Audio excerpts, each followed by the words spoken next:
Hi, Richa.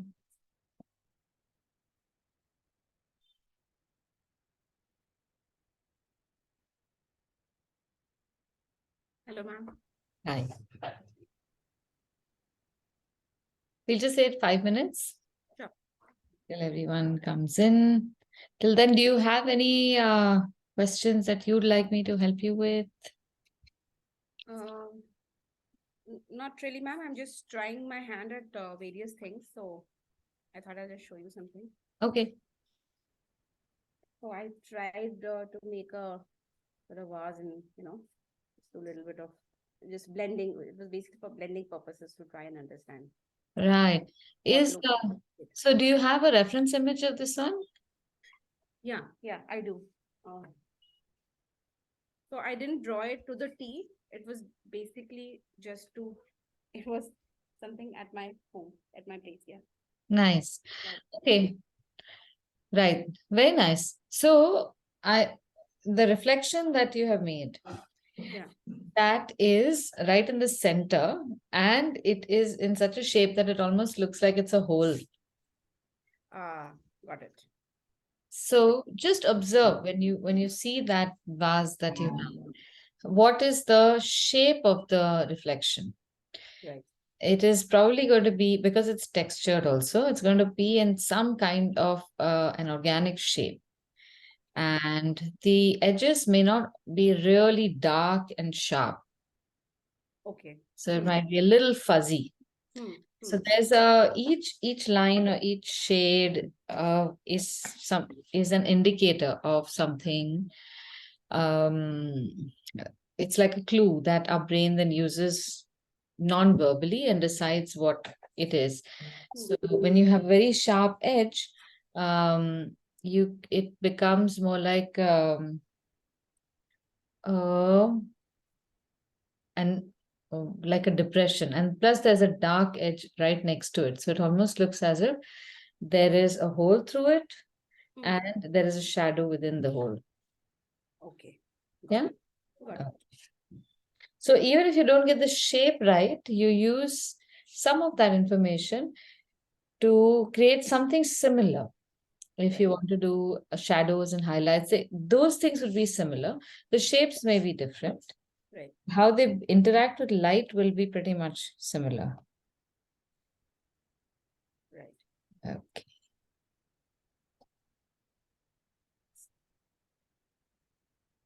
I don't know where everyone else is today. Mariam is ill, so she's not attending. So I'm going to just share some images on the group and let's see how many join after that.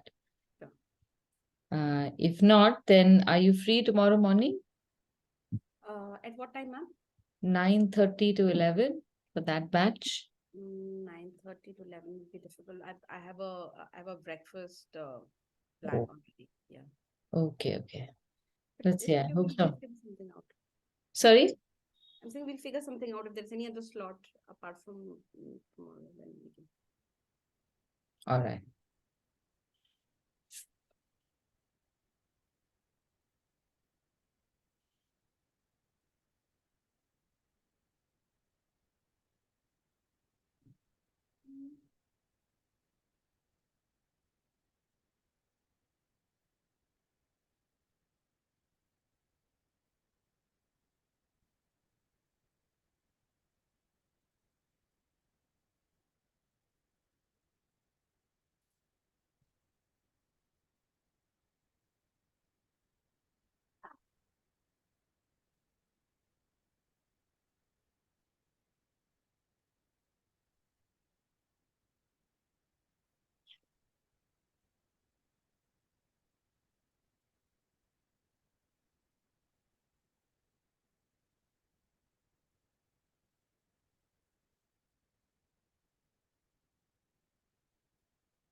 Hmm.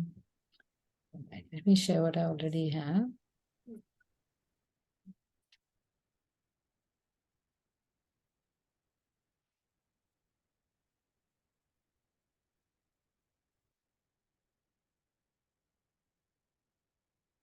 And some more pictures I'll send in a bit.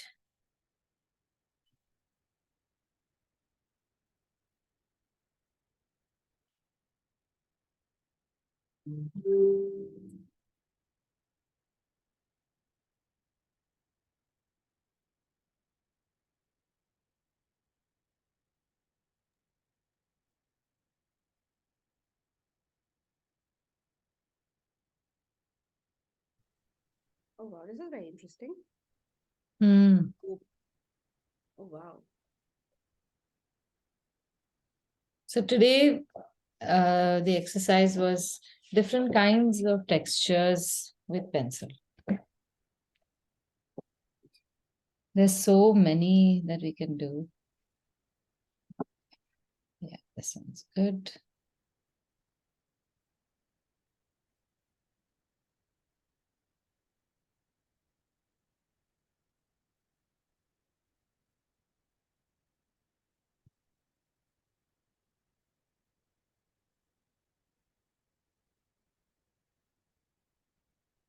So the Saturday batch, ma'am, 9:30 to 11, that Mhm. is a regular batch? It's a regular batch. Yeah.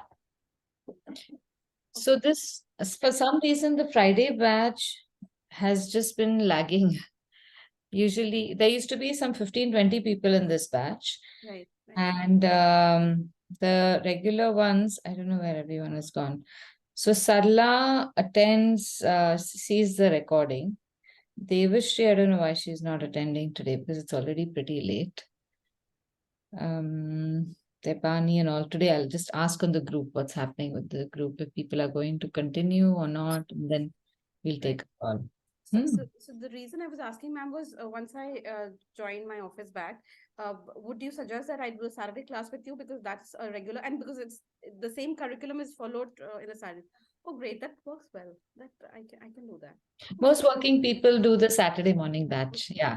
Okay, I'm so happy to Okay. that down. Okay. So anyway, since you're here, even if nobody else attends, let me just do something with you for half an hour, and that'll give you something Sure. uh, to practice and to complete in the time that you have slotted. Huh?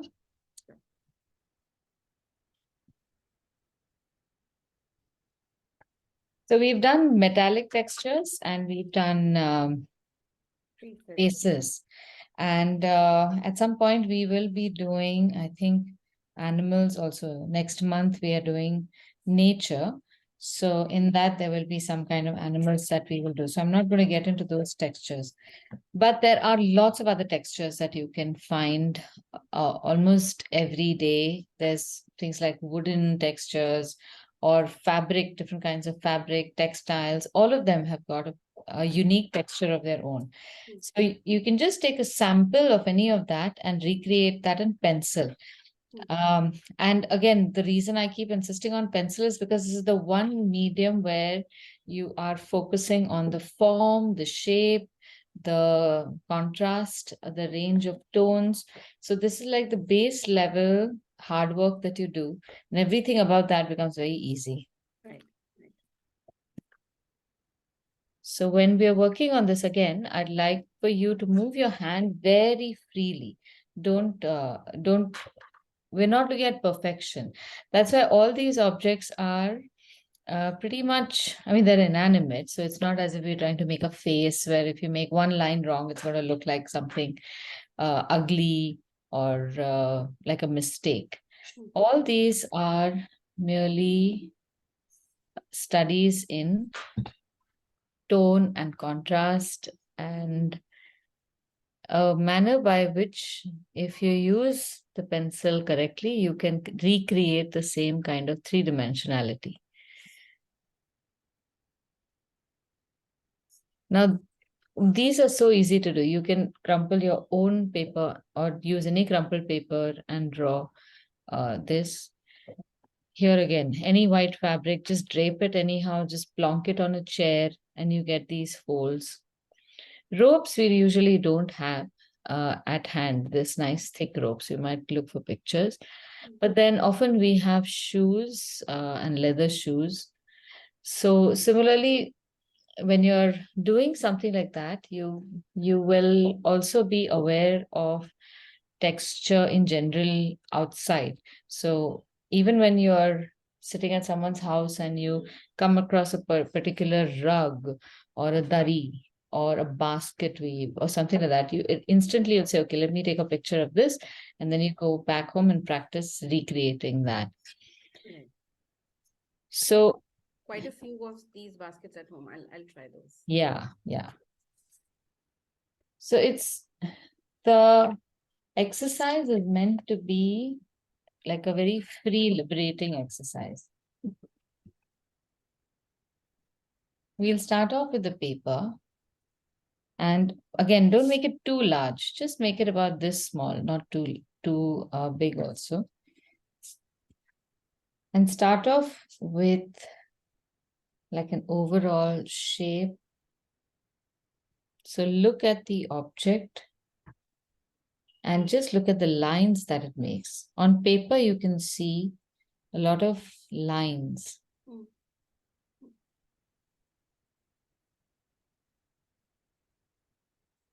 And then you can gently start shading these. And if you have a paper stump, I think I'd asked for a paper stump for this week. I have it. If you have it, then this is the place that we can practice using it. So first you deposit a certain amount of graphite onto the paper. And what you look out for is places where you have a smooth transition and places where you have a sharp line. So here you have a slightly sharp line, but then it becomes fairly smooth around it. It's all about sharpness and smooth lines, and that tells the story of this object. Okay, so I'm just going to get my papers down.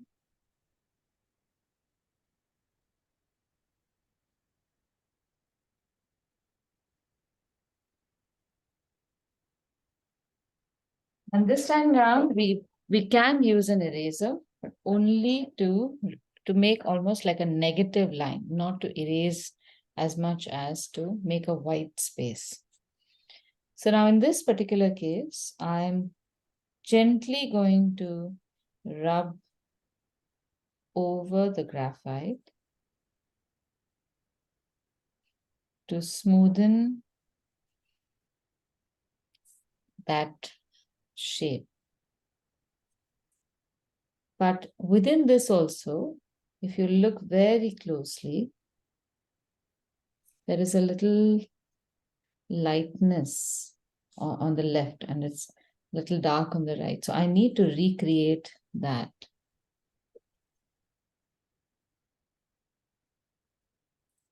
And here there's a sharpish edge. Here there's a smooth edge.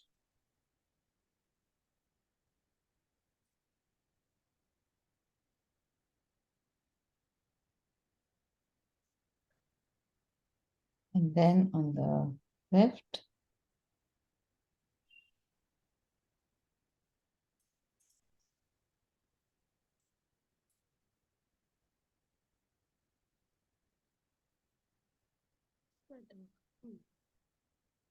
so you need to shade fairly lightly, not too dark, because we can layer on top of it.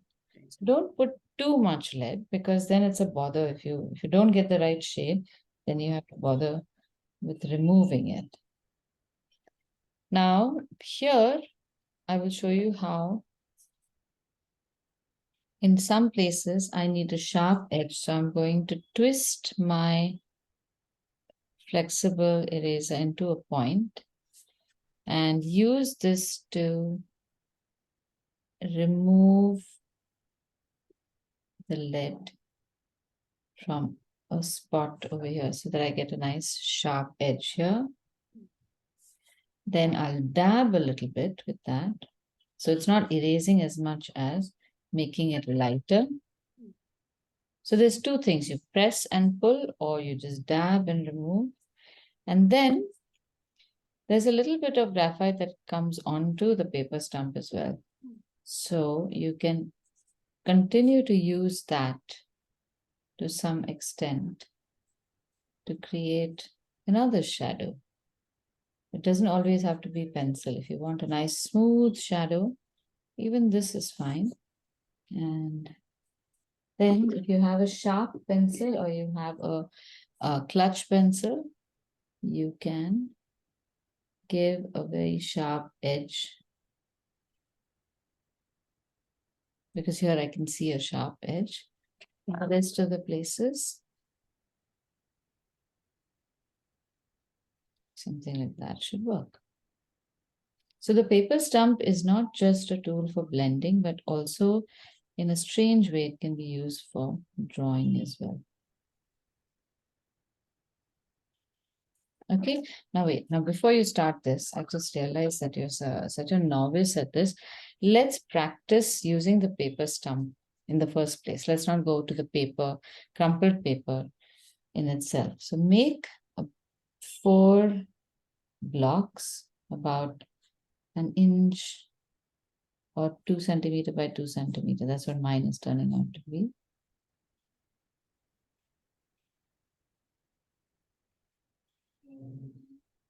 And this is something that you can do with all the tools the first time you use it. So with at a very minimal pressure, shade your block.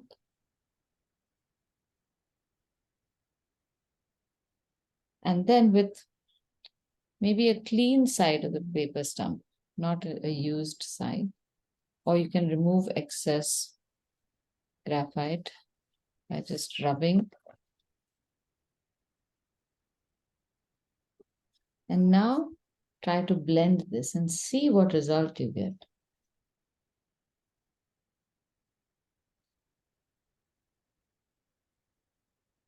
So it's almost as if you are in a lab and you will check with minimum pressure what kind of tone I am getting.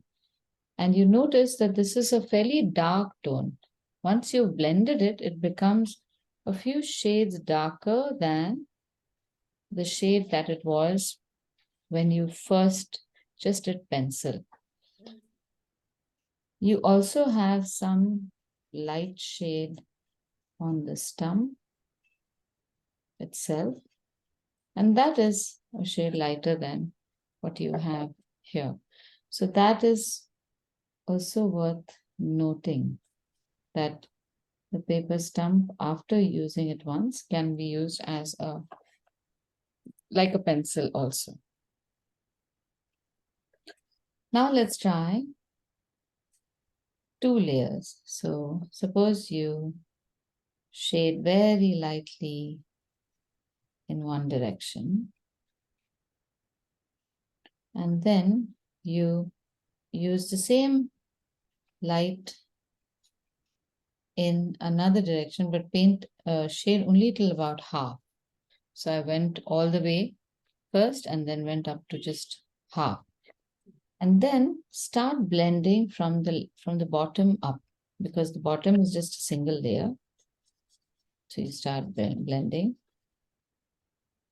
and then you go into the dark part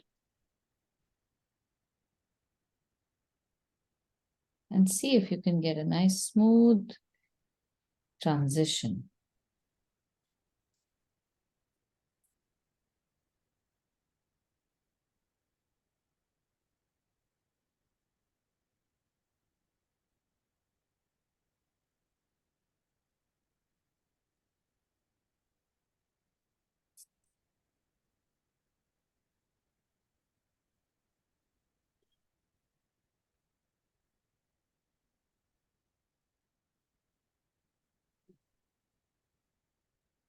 All right.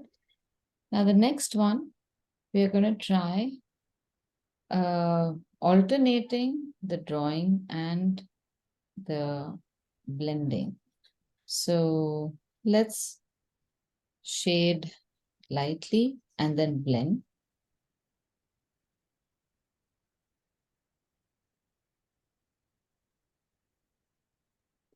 And then after blending, shade in half Same pressure though, don't add pressure.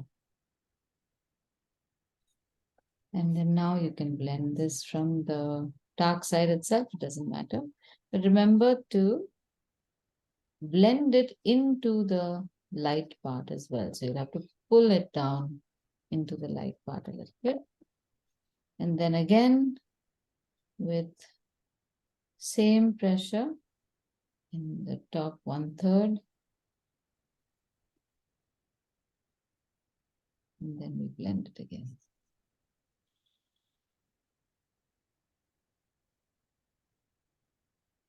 So now if we are drawing vertical lines, the blending has to be horizontal, or is there any rule to blending? Blending can be done anyway. You can also make it, I mean, I think it would make sense if you're shading vertically, you can blend horizontal.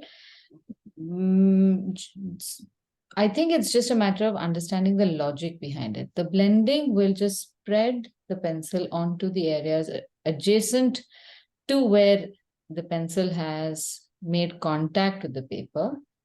Okay, but there are some areas around it where it has not made contact. So blending will just spread that around that space. Right. So it can, sometimes you can also move circular. Sometimes you can move in the same direction. So if I have drawn the lines like that, I can move at 45 degrees also and it'll work. Because it is different from how we are doing pencil shading. So in my mind, I think it's not going to make a difference which angle you choose. But do test it out to see if it is so. Okay. In my earlier drawings, there were certain edges which were very sharp. So what I did was I did this circular blending just to try, and it gave me a nice, like, sort of nice edge. Yeah, a fuzzy edge. Yeah, fuzzy edge. Yeah, yeah. So it does do that for sure. Now for the last one, you can try doing a dark to light. So you do very dark and steadily reduce pressure. And as you come to about 3/4 of the way, just stop. So you have pencil like this, from dark to light. And here now you can start blending from the dark side. So the stump will start gathering excess graphite. And then as you come down, you can just spread that existing graphite onto the paper.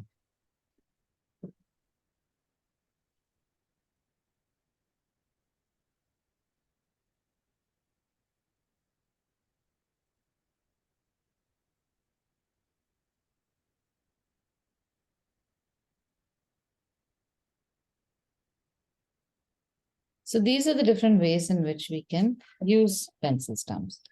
Now let's try making making a cylinder. So you start off with 2 dots and you make an oval shape, and then you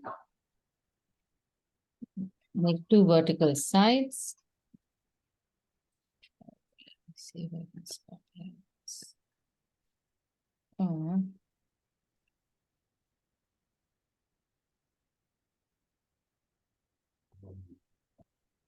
Now here we can do something like this. Dark to medium to light, and dark to medium to light. Okay, and we can do the same thing. You can make it, blend it from in one direction and proceed to the other direction so that you get that light edge.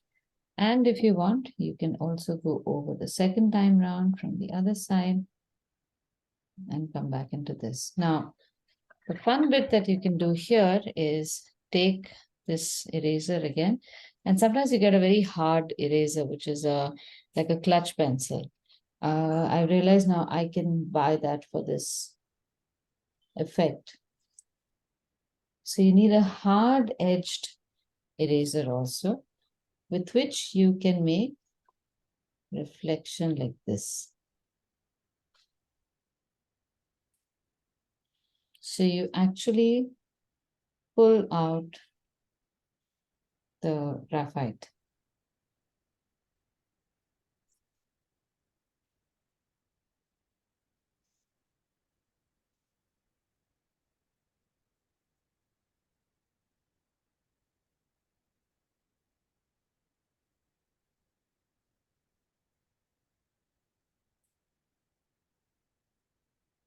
And then you can use a pencil to make the edges. And often you will notice that there is a, at least for metallic objects, there is a rim. So you can recreate that rim and also make sure that the reflection has sharp edges. So this is how you use an eraser as a drawing tool. It is not to remove graphite because you made a mistake, but it is meant to draw into graphite that you deliberately placed there.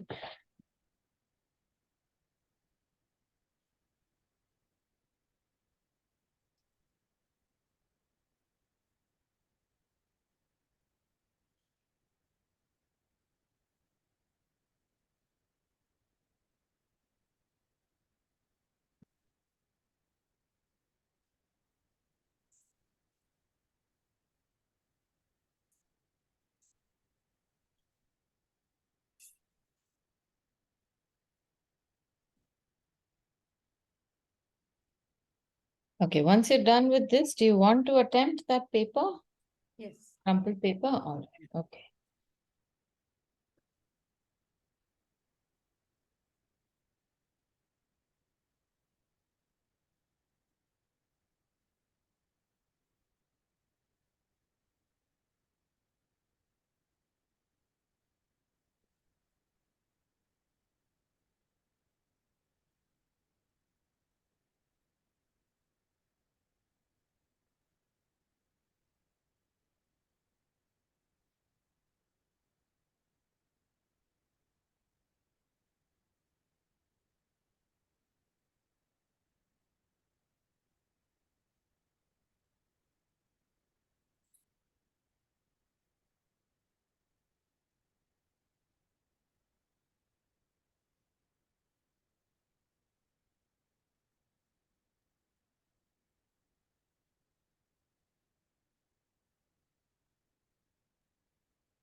So essentially you need to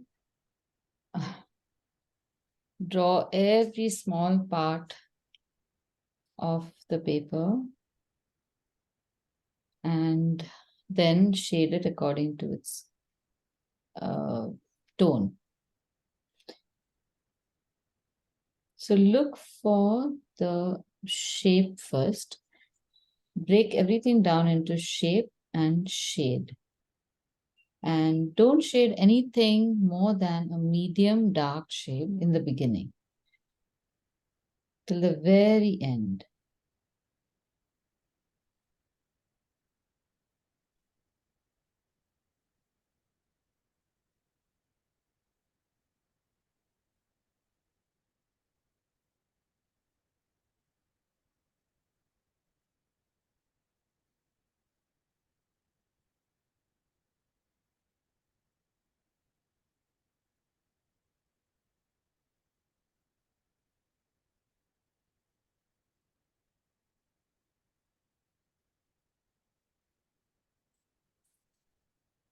So the next time when somebody is challenging you to draw something, you can ask, if they give you to draw a portrait, you might find that a portrait is a little easier to do than crumpled paper. It is very ironic. It's sometimes people think that it's the item that makes a difference, but it's the It's our relation with that object.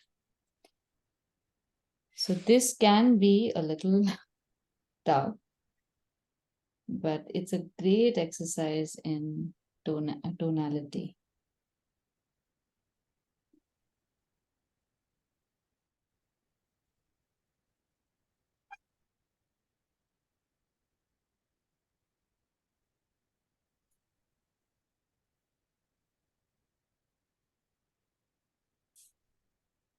Now you'll notice also how on the paper there are these white edges in some places. Yes. So remember to, not remember actually, draw what you notice. Huh? Don't draw something because I've drawn it. There is, it often happens that everyone notices or sees things differently, though it is the same object, and you will translate it differently in your head. So if you see it, you draw it. Sometimes I may miss it, so I may not draw it, but that's where then your individual observation does become important. So after we come here, now there's a very sharp white edge here. So I make sure that I have that, but it's not two parallel lines really. There's a little bit of a fold here, so I'll make that. And also a rounded-ish fold over here, which I can blend.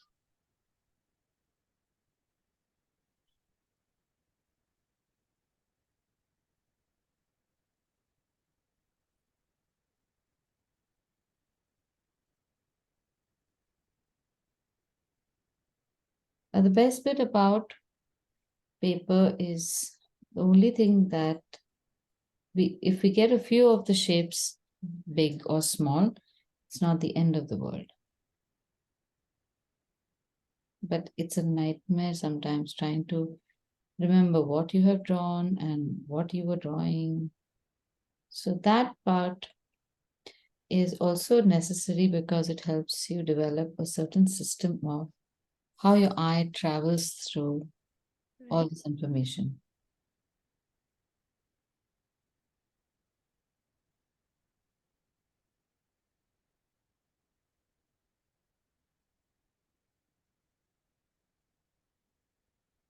If you feel lost, you can't remember which line you had drawn or how to shade it or how to draw it, go back to the last thing that you do remember as being comfortable to draw, and then start from there, retrace your steps.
Now here I can use the blending stump.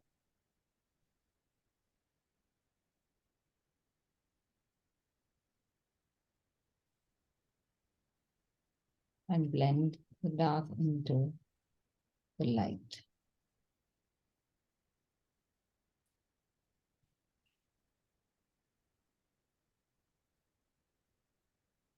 Here as well.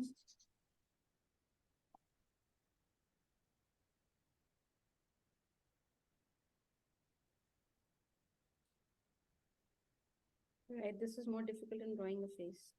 I'm trying to figure out what exactly have you picked up. I'm just trying to figure out. Yeah, I'll show you. So this is the top left. I'll share screen and I'll show you what exactly I'm drawing. It's this part. Uh, uh,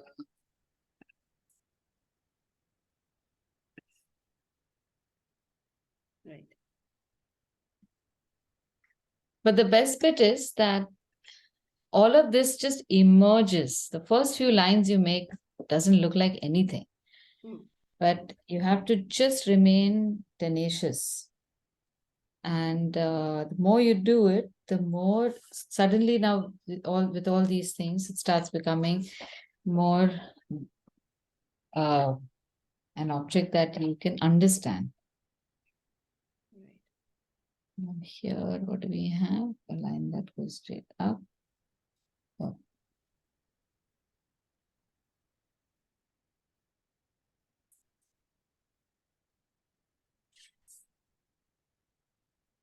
That comes somewhere here. It's a straight line.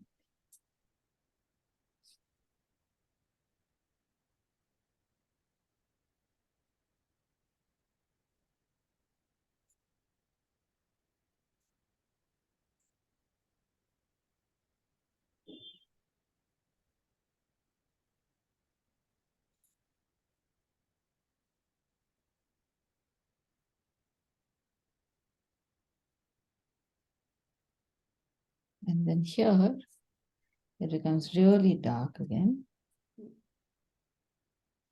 There isn't any white edge of the paper visible.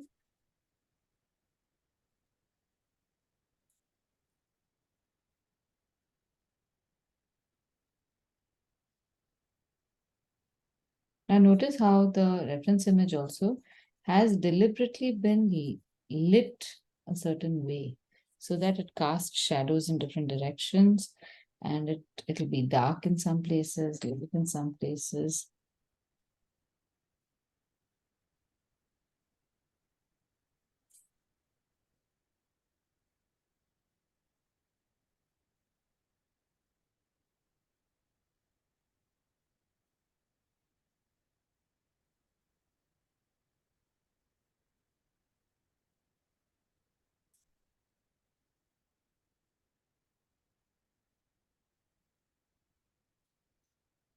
And notice that even if the paper is white, a little bit of the shadow often goes onto the white part also. So that very often we miss out, and those are the places where we feel that something's wrong. Like this part of the paper is also actually gray. So relatively speaking, it is whiter than its neighborhood, but it is still gray, objectively speaking.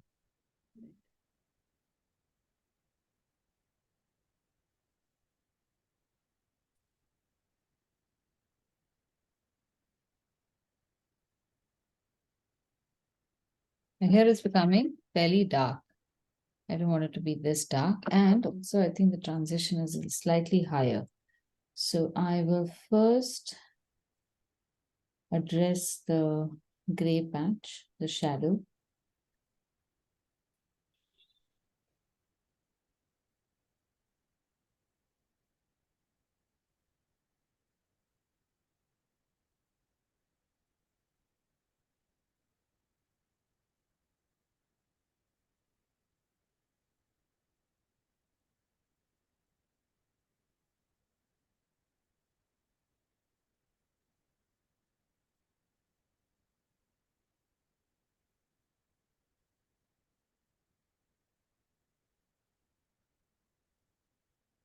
And then very gently, I'll just roll my eraser over the dark patches.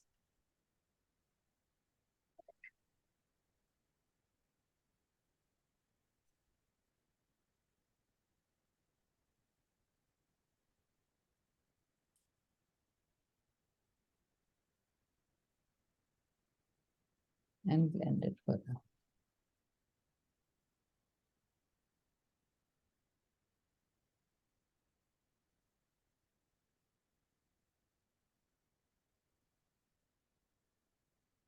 See, so it's a very slow process. There's really no rushing through this. Now we're not going to make the cast shadow because it's just too much for now. But it should look like this object has a shadow underneath it, which we have not drawn.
Right. Devashi's come now. Oh yeah, she just joined. Just joining.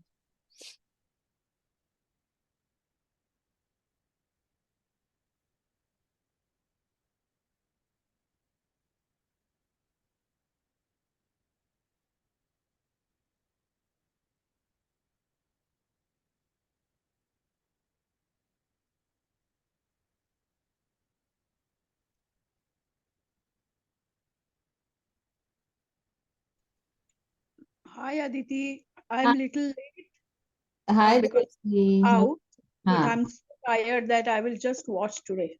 No problem. No problem. No, Okay, looks like one of those days. Even Mariam is very unwell. I mean, she's also not attending. okay. And it's okay. I mean, if you're tired, you can watch the recording also afterwards. It's perfect. Yeah. It's ऊन इतकं बाहेर white आहे. I Oh. came from outside. I'm so exhausted. No, then I think you rest. No problem. No, I will watch. I will see what you're doing, All right. Okay. but I'm not in position to do anything. No, it's okay. It's perfectly fine. Okay.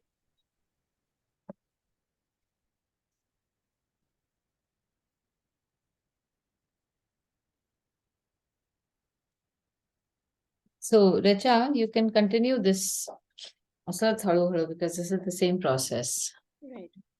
So draw a little bit, then blend it, then draw the next part, then blend it. And that way you can continue. Now, when it comes to the other objects like the rope or the shoes, there is more structure and it's a recognizable structure. So even for that, the rope is pretty big as a bilateral. So you don't have to take the whole rope on. Let me check how big my paper is going to become. It's going to become fairly big, at least so much if I finish it. So I'll make the rope over here. Now, in making something like this, it has a definite shape. So you can first create the lines that the rope goes through. You have a shape like that.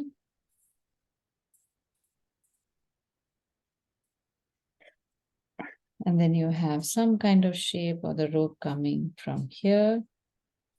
Draw only what you see. And then you have a rope coming from the other side. This is probably like this. So it's some serious knotting that they've done here. Yeah.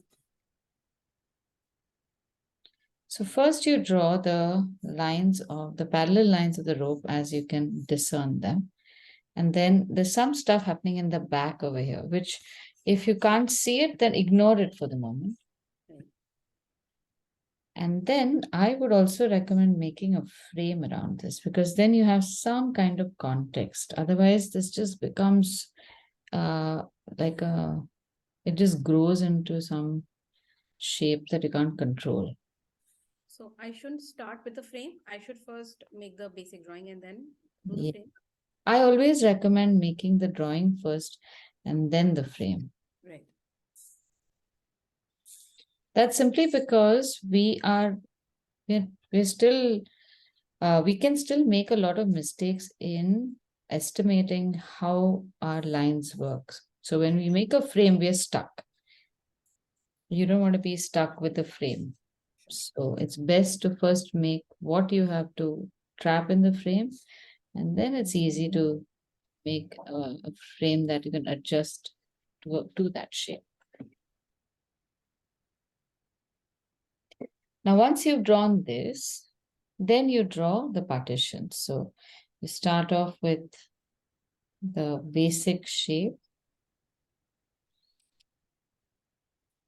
And here you must now remember that parts of this line of the shape is going to come over and beyond the line that we've drawn. So it has to bulge up a little bit. It naturally will. You just have to draw it in the right places. Because if you don't draw that, what you'll get is just stripes. They're not stripes. This is a thickness. It's like a rolled thickness of that rope that you have to accommodate for. So it will come outside of those parallel lines, or in some places it might come within the parallel line also. So it might, in some places it might do this, depending upon the size of lines that you've drawn, the parallel lines that you've drawn. And when it goes to the other side, here the curve changes. Now, how much does it curve? How much does it flatten? All that, that is the data that we have to pay attention to. Now, as I'm growing this, I realize that my rope is going to finish right here. So my frame has already become much bigger. This is where my rope is ending. So my frame should actually come down here.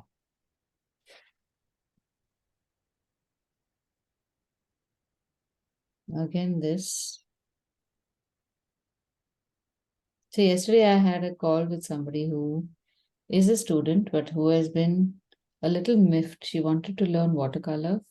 And she said, the whole month you're only doing pencil. So I said, Arey, you've been trying to join for 4 months and you joined the month that I've decided to do pencil. Now, what can I do about that? So she said, but then why are we doing so much pencil? When are we going to do watercolor? So I had to actually explain to her how this works. Now, you'll notice in time that when you're drawing things like faces or maybe later on animals or even landscape art, we often goof up proportions. Like already I'm telling you how my my now the line on the right also has changed. So proportions, directions, all of that we see differently, we draw differently, especially when we have two different eyes and nose and mouth. The two eyes are often different in the beginning. And why does that happen? Is the reason is because we are not uh, well versed with depicting the right size. So here, what will happen is some parts of the rope you might make very thin lines, and some part of the rope suddenly it becomes a very thick line, and you don't know why or where you've gone wrong. So imagine making that kind of an error when you're making faces. That could completely change, like make Om Puri into Amrish Puri, Shah Rukh Khan into Salman Khan. That's the kind of mistakes that we're talking about. So, inanimate objects allow us the opportunity to, without too much of an embarrassment, learn to see comparative sizes and draw them a certain way. And without that, you're always going to have a compromised hand. Now, this can also be done best in pencil because we're not clouded by color or pattern. We're just focusing on black and white and texture. So whenever you are practicing something like this, a textural picture like that, what I would encourage you to do is focus on one small part, just maybe one of these twirls, and see how the line is not just a smooth line like that. Now there are smaller ropes of probably coir or twine, which are rolled up, and then that is rolled up into a cord. So because of that, there's an internal texture to those smaller lines as well, which you can see along the edges. So, so here again, there's a little shadow and a texture of that twine.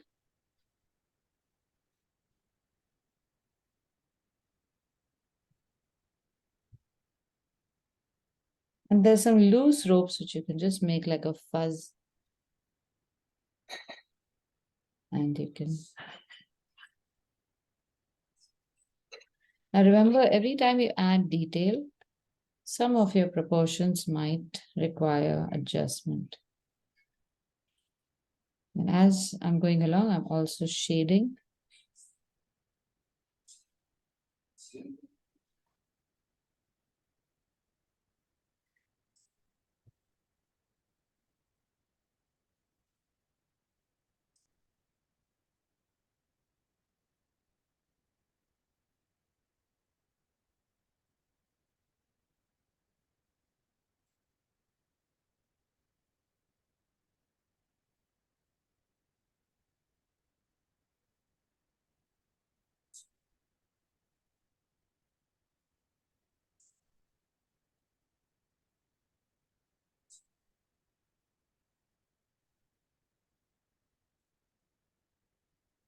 Okay, now once this is done, go deeper and you'll see that there is a gray shadow to all of these also.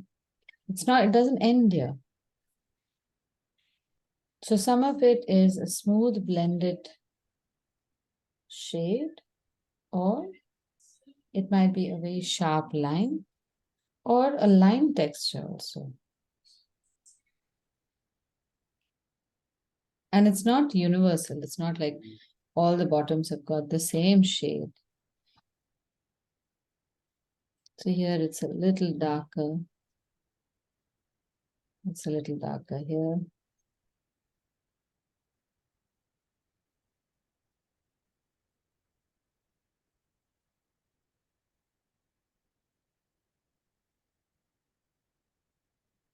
And now that I've drawn this, I realize that there are two more parts in the back.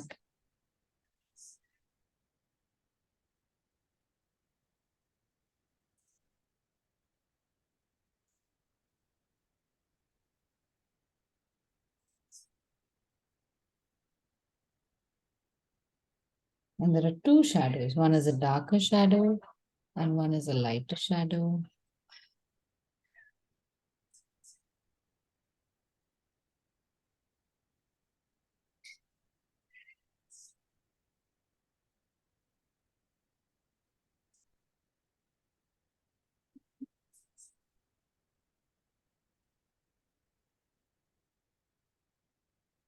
Okay, so this is how you will start getting more realistic shapes.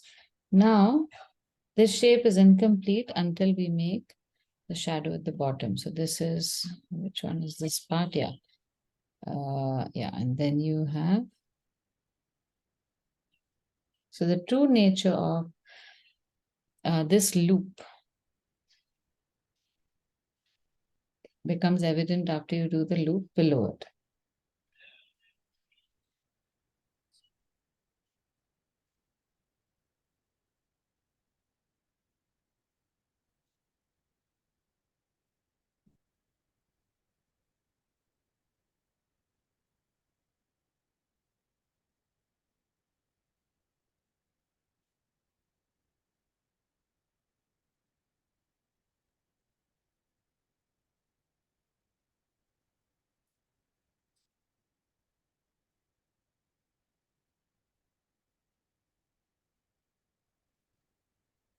I'm lost now.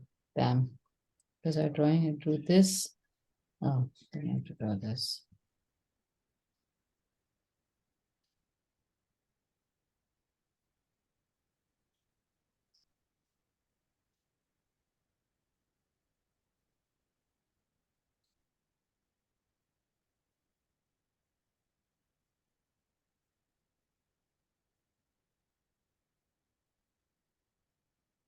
So can you see the texture and the light and dark is emerging as I'm progressing. I mean, it's almost as if unless I fill out the neighboring lines, the any one of these does not look like itself.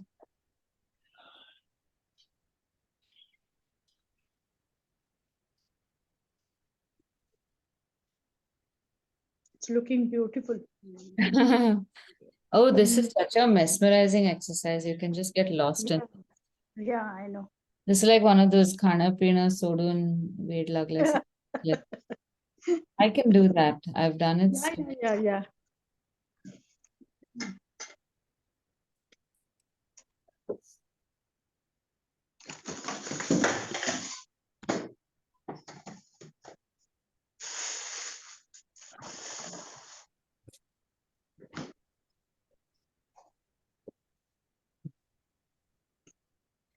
Tahan book Visrun.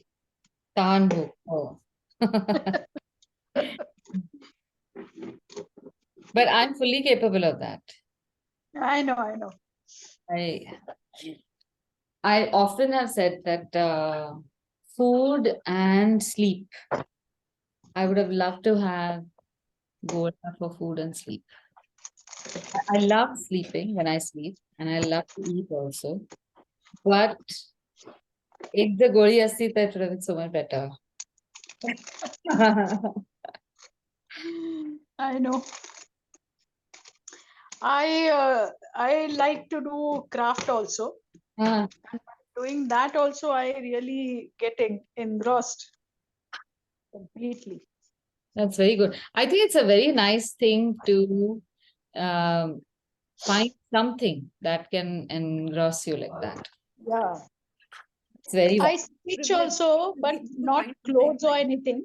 Mhm. But some things like maybe bags, purses for myself. Mm. But I'm happy with that. I think, Batwa, yeah. yeah. So And do I you have, have a sewing machine at home, Devshri? yeah. That's one thing I have to get. म्हणजे तर झालं. I already have 15 knitting projects, crochet lying around, art is happening, 2 books that I have to illustrate my own. And now if I get a machine, म्हणजे that's it.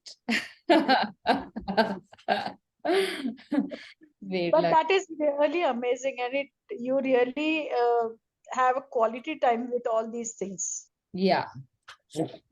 I think those of us who have had these hobbies enjoyed the pandemic thoroughly. Punha, Enjoy the pandemic. And second thing, people say, "Arey, you are at home alone. कंटाळत असशील ना?" म्हटलं नाही. I like no. being alone at home.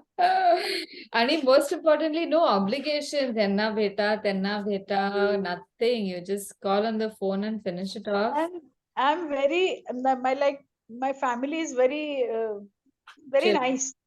They Hmm. adjust whatever. We just nowadays, I and my husband, we just tell each other whatever our programs are, Very good. just to inform. But you do your thing. We don't expect him to participate in mine, neither does he. Wonderful. This is very cool time we are having right now. Perfect. This is like teenagers, na? All of a sudden. After retirement. Yes, good, good. But very nice. I'm glad that you're doing that. Yeah, yeah. Mhm.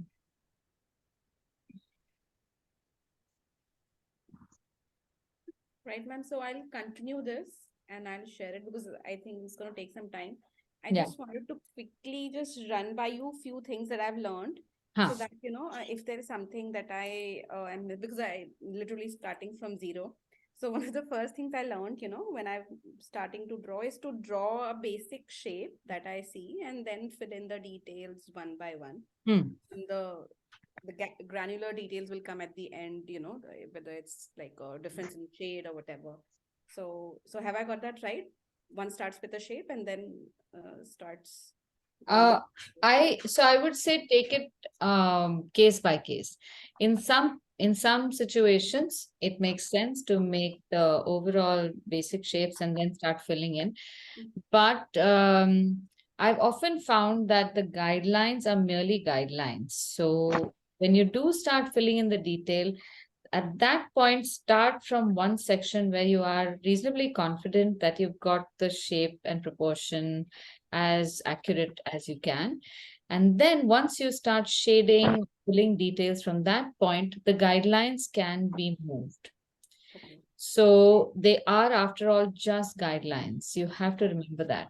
So what has happened is in the past, just in last week's class, we were supposed to make maybe some flowers or leaves or some kind of graphic that, and there was a frame that we had drawn around it to give us an idea, just to keep us within a certain proportion or a certain size, more or less. But the shape that was to be made, I think it was a jar like this. So I made a square, reasonably large rectangle around it. And then I drew my jugs here in that. But the student who had made the rectangle, she'd made it slightly small. She fit the jug within that. So this thing crunched and became this tiny. Because in her head, once she had made that guideline, that was sacrosanct. She could not overstep. So I tell her, this is not Lakshman Rekha. Right. You can, it is just to give you an idea that more or less we have to be here, because otherwise you're completely lost. It's a blank space. You don't know how far your boundaries go. So only to that limit should your guidelines be. That somehow, I don't know, and it has happened to me in the past also, that once you make that guideline, then you say, oh, should I go? Should I not go? At that point, look at the finish, the part of the illustration that has finished, and then decide from those proportions where you need to go. Right. Right. Fine. The Okay. other thing that I used to do was to, do very quick multiple lines. What I've learned is to draw like confident lines and then, move over them to get a shape and everything. Yeah. Then if there are multiple objects, to draw the object that is nearer to the person, to the viewer, and then draw the objects which are further away. Yes. Yeah, that's a few of the things that I thought I'll just Yeah. go over and So the thing with art, when you start art later, I think is, and this is something that I have learned from observing my students, is we think very linear. So because we're used to using pencil and paper for writing, Right. we think left to right, top to bottom. Right. Okay, so start of everything has to be top left, and you go in this order, and then you fill it up. Now with art, there's no such thing. So if you give a blank paper and pencil to a 3-year-old and ask them to write, they will not write from left to right because they don't have that concept yet. They will start writing from wherever they find convenient and then spread everything all over the place. That is how art is done. So you start with, if there are multiple objects, and if you can't figure out which is the closest object, it's the object that is lower actually on your page.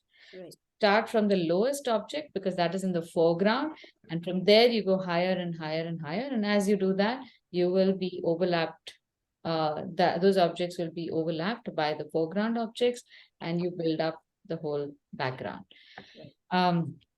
There are also sometimes objects that are all in the foreground, but they have multiple layers, like flowers. So often there's confusion about where to start those. So you always start from the one petal or the one part of that flower, and it may not even be a petal, it may just be the one part of a fold of a petal. But that one part is not overlapped by anything. That is the one you start with, and that becomes your unit of scale. So once you get that, then you think to yourself, okay, in comparison or with respect to this shape that I've made, what is the rest of this whole shape? And then what are the other shapes? So that's how you start building. Right. This bothers me when I go outdoors and try to draw. These days now I'm getting it slowly, but from photo you can copy very easily. Whereas plein air, you find it, sometimes you find it difficult. So I think it's confusing. It won't be difficult once you know where Yeah, you. confusing. You see so many things around. So use the pencil directly. And then if you say you see a building and you see a rickshaw and you see a person and you don't know which level they're all in, just hold a pencil, look with one eye and just see, okay, who is standing where? And the pencil has to move up to down, not forward backward, because that is confusing. Up to down. So anything that is far away will be up. Your eye line is over here, that is your horizon line. And anything above that will be further away, anything below that will be closer. So the person who's standing right in front of you, their feet are going to be right here in the same line. Yeah. So just use this, and it's usually a matter of 19-20. The bigger problem is getting the comparative proportions right. Proportions, because yeah. very often, so for that, then you have to turn the pencil vertical. Yeah. So you know, because there's so many times that people draw a rickshaw in the foreground and a person in the background just because the heights or the baselines of those two objects are different. And the rickshaw starts looking like a toy rickshaw because the man is so much taller and he's higher. If they'd just done this, it would have been perfect. So these are the few things that plein air, we get very confused. Yeah. And to be perfectly honest, artists who paint plein air very often fudge the details. They go by what is going to look good in the picture. Because obviously with plein air, nobody is going to be there at that time. So there's no record of how the reality was. So you can do whatever you want. So if there are like power lines you don't want, don't draw, don't paint. Many times you tend to delete few things. Yeah. Yeah. If you can't draw it, don't bother. You don't have to be that truthful also. It's just art. I know. Okay. So, Devashri, if you want, you can attend tomorrow morning's class. So if you want to do it with the class, it's at 9:30. Let me know or let ours know. You'll have Arz's number, then she can share the, if I'm busy, she'll share the link with you. And anyway, today's class is recorded. So I will be sharing that on the group any case. All right. Okay, thank you. What is the topic in that session? Today's session, which we'll be doing again tomorrow, will be different kinds of textures in pencil. Now, since we've done rope today's class, rope and paper, tomorrow we'll be doing fabric and possibly baskets or something. So every class there's something else because I can't do the same thing over and over. Fabric I would like to see. Yeah. Actually, because silk and jute and everything has totally different texture and altogether. things. That's true. Yeah, yeah. So tomorrow we're just doing a cotton drape, which is like the standard for still life. Okay. And at some point, but if you do have reference images and if you are attending tomorrow, just share it. Ask Okay. for it. And I will try and do it within that time because then these are sometimes questions that other people will not think of. Yeah, yeah. All right. Okay. Okay, then. So I shall see you next week. Bye. Yes. Bye.